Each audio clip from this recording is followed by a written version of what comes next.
Hello दोस्तों, PS class में आपका स्वागत है। आज अपन राजस्थान जीके के टॉप मोस्ट क्वेश्चन लेके फिर से हाजिर हो गए हैं। अगर आपने पहले वाले वीडियोस नहीं देखे हैं तो वो भी जाके जरूर देखिएगा। सारे के सारे इंपॉर्टेंट क्वेश्चंस है और बार बार जैसे क्वेश्चंस एग्जाम्स में पूछे जा रहे हैं वैसे क्वेश्चन अपन करने का प्रयास कर रहे हैं। आज की क्लास पशु परिचर और राजस्थान में होने वाली सभी प्रतियोगी परीक्षाओं के लिए बहुत ज्यादा इंपॉर्टेंट है, तो अच्छे से क्लास कीजिएगा। तो क्लास शुरू करते हैं। जोधपुर किले में पुस्तक प्रकाश पुस्तकालय की स्थापना किसने की? वेरी वेरी इंपॉर्टेंट क्वेश्चन लगा लीजिएगा कि जोधपुर शहर में पुस्तक प्रकाश पुस्तकालय की स्थापना किसने की? इसका सही आंसर क्या होगा? जसवंत सिंह, तखत सिंह, सरदार सिंह या मान सिंह? तो इसका सही आंसर होगा मान सिंह। राजा मान सिंह के द्वारा, महाराजा मान सिंह के द्वारा जोधपुर में पुस्तक प्रकाश पुस्तकालय की स्थापना की गई। बहुत बार पूछा जा चुका है ये क्वेश्चन, अच्छे से याद कीजिएगा। अब जोधपुर किले की बात हो रही है तो एक्स्ट्रा फैक्ट बता देते हैं अपन। जोधपुर किले से संबंधित इसे मेहरानगढ़ का दुर्ग भी बोला जाता है। मेहरानगढ़ दुर्ग, इसको कौन सा दुर्ग बोला जाता है? मेहरानगढ़ दुर्ग के नाम से जाना जाता है। उसके साथ साथ में इसे ये चिड़िया टूक पहाड़ी पर स्थित है। कौन सी पहाड़ी पर स्थित है? तो ये चिड़िया टूक पहाड़ी पर स्थित है। और चिड़िया टूक पहाड़ी पर स्थित है और इसकी आकृति मयूर के आकार की है, इसी वजह से इसको मयूर ध्वजगढ़ दुर्ग के नाम से भी जाना जाता है। ये वेरी वेरी इंपॉर्टेंट है, याद कीजिएगा। मयूर ध्वजगढ़, मयूर ध्वजगढ़ नाम से भी इसे जाना जाता है। चिड़िया टूक पहाड़ी पर स्थित है। जोधपुर किले का दुर्ग मेहरानगढ़ दुर्ग के नाम से प्रसिद्ध है। और साथ ही साथ में ये जोधपुर में कहाँ पे स्थित है? मयूर की आकृति का, इस वजह से इसको मयूर ध्वजगढ़ कहा गया है। और इसकी स्थापना कब की गई? मेहरानगढ़ दुर्ग की स्थापना 1459 में की गई। इसकी नींव किसके द्वारा रखी गई? तो करणी माता के द्वारा इसकी नींव रखी गई। करणी माता के बचपन का नाम क्या था? तो रिद्दूबाई करणी माता के बचपन का नाम था। ये सारे के सारे फैक्ट आपको ध्यान में रखने हैं। और साथ साथ में एक फैक्ट आपको ये भी ध्यान में रखना है कि इस दुर्ग के अंदर जिंदा व्यक्ति को चिनवाया गया था। इस दुर्ग के अंदर जिंदा व्यक्ति को चिनवाया गया था। उसका नाम क्या था? तो उसका नाम बताइएगा। उसका नाम था राजिया भांबी। राजिया भांबी नामक जिंदा व्यक्ति को इसमें चिनवाया गया था इसकी नींव के अंदर। ये भी आपको ध्यान में रखना है। तो ये सारे के सारे फैक्ट बहुत ज्यादा इंपॉर्टेंट है। उसके अलावा मान सिंह के द्वारा, इसका सही से क्या होगा? मान सिंह, राजा मान सिंह के द्वारा पुस्तक प्रकाश पुस्तकालय की स्थापना की गई थी। ये वहां के राजनीतिक सामाजिक विषयों के ऊपर प्रकाशन करने का कार्य करते थे। नेक्स्ट क्वेश्चन देखते हैं। अलवर स्थित मूसी महारानी की छतरी बनवाई गई थी। बहुत इंपॉर्टेंट क्वेश्चन है, बहुत बार पूछा जा चुका है कि अलवर में स्थित जो मूसी महारानी की छतरी है वह किसके द्वारा बनवाई गई थी। वेरी वेरी इंपॉर्टेंट क्वेश्चन लगा लीजिएगा। इसका सही आंसर बताइए। बख्तावर सिंह, विनय सिंह द्वारा, मंगल सिंह द्वारा या जय सिंह द्वारा? इसका सही आंसर होगा विनय सिंह। राजा विनय सिंह के द्वारा या बन्ने सिंह। विनय सिंह को कई बार बन्ने सिंह भी लिखा हुआ दिखेगा, तो आप इसका टिक करना। बन्ने सिंह के द्वारा मूसी महारानी की छतरी का निर्माण करवाया गया। अब एक्स्ट्रा फैक्ट देखते हैं इससे संबंधित।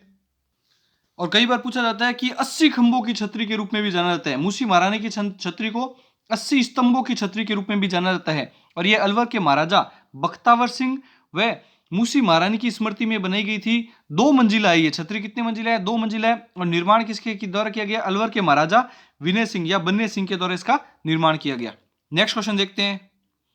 राजस्थान में जहांगीर के महल कहाँ स्थित है? वेरी वेरी इंपॉर्टेंट क्वेश्चन है ये भी। राजस्थान में जहांगीर के महल कहाँ स्थित है? किशनगढ़, डीग, पुष्कर या ब्यावर? तो इसका सही आंसर होगा पुष्कर। राजस्थान में पुष्कर जगह पर जहांगीर के महल स्थित है। अब एक्स्ट्रा फैक्ट देखते हैं। अब अपन पुष्कर से संबंधित एक्स्ट्रा फैक्ट देखते हैं। राजस्थान में जहांगीर के महल कहाँ पे स्थित है? तो इसका सही आंसर हो गया पुष्कर। पुष्कर को तीर्थराज के रूप में भी जाना जाता है। ये वेरी वेरी इंपॉर्टेंट है। तीर्थराज के रूप में किसे जाना जाता है? तीर्थों का राजा के रूप में किसे जाना जाता है? पुष्कर। यहाँ पर पुष्कर झील है जहाँ पे 52 घाट है। जहाँ पे 52 घाट है, ये वेरी वेरी इंपॉर्टेंट है। जिसे एक घाट जनारा घाट है, ये भी आपको ध्यान में रखना है। और ये अजमेर से 11 किलोमीटर दूर प्रसिद्ध तीर्थस्थल है जहां पर भगवान ब्रह्मा का मंदिर स्थित है। ब्रह्मा जी का पुराना मंदिर स्थित यहीं पर स्थित है। ये भी आपको ध्यान में रखना चाहिए। वेरी वेरी इंपॉर्टेंट क्वेश्चन है, बहुत बार पूछा जा चुका है। और ब्रह्मा जी के साथ साथ में सावित्री जी का मंदिर भी यहीं पर स्थित है। ये भी आपको, पुष्कर के दक्षिण स्थित में रत्नगिरी पर्वत पड़ता है। दक्षिण में रत्नगिरी पर्वत पड़ता है, वहां पे ब्रह्मा जी की पत्नी सावित्री जी का मंदिर भी स्थित है। वेरी वेरी इंपॉर्टेंट क्वेश्चन है। और ये ब्रह्मा जी के मंदिर का जो निर्माण है वो 14वीं शताब्दी में करवाया गया था। ये भी आपको ध्यान में रखना है। तो इसका ब्रह्मा जी के मंदिर का निर्माण 14वीं शताब्दी में निर्मित किया गया था और बहुत प्राचीन मंदिर के रूप में विख्यात है। और राजस्थान का हृदय स्थल, भारत का मक्का आदि नामों से अजमेर को तो जाना ही जाता है। और यहाँ पे तारागढ़ दुर्ग है, ये भी आपको ध्यान में रखना है। अजमेर में ही तारागढ़ दुर्ग है, जिसे वो बीठली पहाड़ी पर स्थित है, इसी वजह से उसका नाम गढ़ बीठली रखा गया है। नेक्स्ट क्वेश्चन देखते हैं। शेखावाटी ब्रिगेड का मुख्यालय कहाँ स्थित था? वेरी इंपॉर्टेंट क्वेश्चन है ये भी। शेखावाटी ब्रिगेड का मुख्यालय कहाँ स्थित था? झुंझुनू, सीकर, चूरू या अलवर? इसका सही आंसर होगा शेखावाटी क्षेत्र कौन सा होता है? सबसे पहले ये बताओ। सिक्कर, चूरू, झुंझुनू। सिक्कर, चूरू और झुंझुनू का जो इलाका है वो कौन सा कहलाता है? शेखावाटी कहलाता है। तो इस शेखावाटी ब्रिगेड का मुख्यालय कहां पे स्थित था? झुंझुनू में स्थित था। कहां पे स्थित था? झुंझुनू में। अब एक्स्ट्रा फैक्ट देखते हैं। इसकी स्थापना 1835 में की गई थी। शेखावाटी ब्रिगेड की स्थापना ब्रिटिश सरकार के द्वारा 1835 में की गई थी। और क्यों की गई थी? ताकि जो अंग्रेजों के खिलाफ, ब्रिटिश सरकार के खिलाफ जो भी व्यक्ति क्रांतिकारी रूप से सामने आए या फिर क्रांतिकारियों को दबाने के लिए इस शेखावाटी ब्रिगेड का निर्माण किया गया था। बाद में इसको अन्य रेजिमेंट में मिला दिया गया था। तो इसके मुख्यालय कहां पे स्थित था? तो झुंझुनू में स्थित था। नेक्स्ट क्वेश्चन देखते हैं। राजस्थान में कौन सा शहर पूर्वी सिंह द्वार के नाम से जाना जाता है? बहुत इंपॉर्टेंट क्वेश्चन है ये भी। राजस्थान का पूर्वी सिंह द्वार किसे कहा जाता है? अलवर, भरतपुर, धौलपुर या सवाई माधोपुर? इसका सही आंसर क्या होगा? अलवर। राजस्थान का पूर्वी सिंह द्वार के रूप में किसे जाना जाता है? अलवर। अब अलवर से संबंधित एक्स्ट्रा फैक्ट देख लेते हैं। वैसे तो बहुत सारे हैं लेकिन कुछ एक बातें कर लेते हैं। अलवर में करेंसी नोट की जो शाही है, जो अपने करेंसी नोट यूज करते हैं जो नोट, उसकी जो शाही का निर्माण है वो कहां पे किया जाता है? अलवर में किया जाता है। राजस्थान का पहला जल विश्वविद्यालय, राजस्थान का फर्स्ट जल विश्वविद्यालय कहां पे है? ये भी आपको ध्यान में चाहिए। यूनिवर्सिटी जिसको बोला जाता है, विश्वविद्यालय कहां पे है? तो ये भी आपको ध्यान में होना चाहिए, अलवर के अंदर स्थित है। उसके अलावा यहाँ पे खेल गांव भी निर्माण किया गया और राजस्थान का एकमात्र शूकर प्रजनन केंद्र, वेरी वेरी इंपॉर्टेंट है, राजस्थान का एकमात्र शूकर प्रजनन केंद्र भी कहां पे स्थापित किया गया था? अलवर में ही किया गया था। बहुत ज्यादा इंपॉर्टेंट है। और एक ये भी आपको ध्यान में रखना है, अलवर और भरतपुर ये दोनों इलाके दिल्ली एनसीआर में सम्मिलित किए गए। दिल्ली एनसीआर के अंतर्गत सम्मिलित किए गए। नेशनल जो एरिया आता है दिल्ली एनसीआर का, राष्ट्रीय राजधानी क्षेत्र, इसमें किसे शामिल किया गया है? तो ये राजस्थान का पहला जिला था जिसे दिल्ली एनसीआर में शामिल किया गया। और दूसरा जिला कौन सा था? भरतपुर। और प्रस्तावित कौन सा है? झुंझुनू। तो झुंझुनू को भी दिल्ली एनसीआर के अंदर सम्मिलित करने के लिए प्रस्तावित किया जा चुका है। नेक्स्ट क्वेश्चन देखते हैं। राजस्थान का प्रसिद्ध जैन मंदिर किस जिले में स्थित है?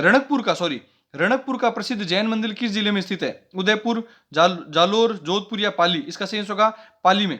रणकपुर का जैन मंदिर कहां पे स्थित है? तो पाली में स्थित है। एक्स्ट्रा फैक्ट देखते हैं। पाली में 5 जैन मंदिर हैं, बहुत ज्यादा इंपॉर्टेंट है, वो आपको ध्यान रखने हैं। पाली के अंदर 5 जैन, एक तो रणकपुर का जैन मंदिर हो गया, इसके अलावा 5 जैन तीर्थ स्थल के रूप में जाना जाता है। जैन तीर्थों के स्थल हैं, इसमें कौन कौन से हैं? तो देखिएगा, एक तो है घाणेराव, एक है नारनई, एक है नारनई, एक है नाडोल, एक कौन सी जगह पड़ती है? नाडोल, एक है वरकाणा, एक है रणकपुर। एक कौन सा? ये रणकपुर। तो ये 5 जैन तीर्थ स्थल को अच्छे से याद रखना है। इसमें से घाणेराव है ना, वेरी इंपॉर्टेंट है। मुछला महावीर, मुछला मतलब जिनके एकमात्र जैन तीर्थंकर है जिनके मूछे हैं, तो वो कौन से हैं? घाणेराव। ये वेरी वेरी इंपॉर्टेंट है, ये अच्छे से याद कीजिएगा। तो मूछाला महावीर स्वामी किसे मतलब कौन से हैं? तो घाणेराव में जो मंदिर है उसमें मूछाला महावीर है, एकमात्र जैन तीर्थंकर है जिनके मूछे हैं। उसके अलावा वेरी वेरी इंपॉर्टेंट रणकपुर वाला भी है। क्यों? क्योंकि रणकपुर का जो जैन मंदिर है वहां पे सबसे ज्यादा खंबे हैं, 1444, 1444। इसे स्तंभों का वन के रूप में भी जाना जाता है। ये इसके संबंधित एक्स्ट्रा फैक्ट और भी बताऊंगा कभी और आने वाली वीडियो में, लेकिन ये आपको इतने फैक्ट ध्यान होने चाहिए कि 5 जैन तीर्थ स्थल है, घाणेराव, नाडोल, नारनई, वरकाणा और रणकपुर। ये पांचों के पांचों कहां पे हैं? पाली में। और तीर्थों का वन स्तंभ के रूप में किसे जाना जाता है? वनों का स्तंभ के रूप में रणकपुर के जैन मंदिर को जाना जाता है। सबसे ज्यादा खंबे हैं, इसलिए आपको ध्यान में होना चाहिए कि यहाँ पे जो हॉल बनाए गए उसमें सबसे ज्यादा खंबे हैं, 1444, इसीलिए स्तंभों का वन कहा जाता है इसे। नेक्स्ट क्वेश्चन देखते हैं। जल महलों की नगरी के रूप में किसे जाना जाता है? यह भी बहुत बार पूछा जा चुका है। तो जल महलों की नगरी के रूप में बांसवाड़ा, डीग, डूंगरपुर या उदयपुर? इसका सही आंसर होगा डीग। जल महलों व फवारों की नगरी को तो उदयपुर के रूप में जाना जाएगा और जल महलों की नगरी के रूप में डीग को जाना जाएगा। नेक्स्ट क्वेश्चन देखते हैं। समराथल धोरा स्थित है, बहुत ज्यादा इंपॉर्टेंट है ये क्वेश्चन भी। समराथल धोरा कहां स्थित है? उदयपुर में, जोधपुर में, बीकानेर में या जैसलमेर में? तो इसका सही आंसर होगा बीकानेर जिले में।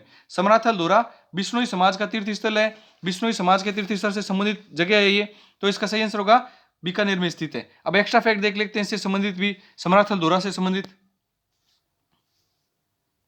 इनके गुरु कौन थे? जंबेश्वर। बिश्नोइयों के गुरु कौन थे? जंबेश्वर जी, संत जंबेश्वर जी।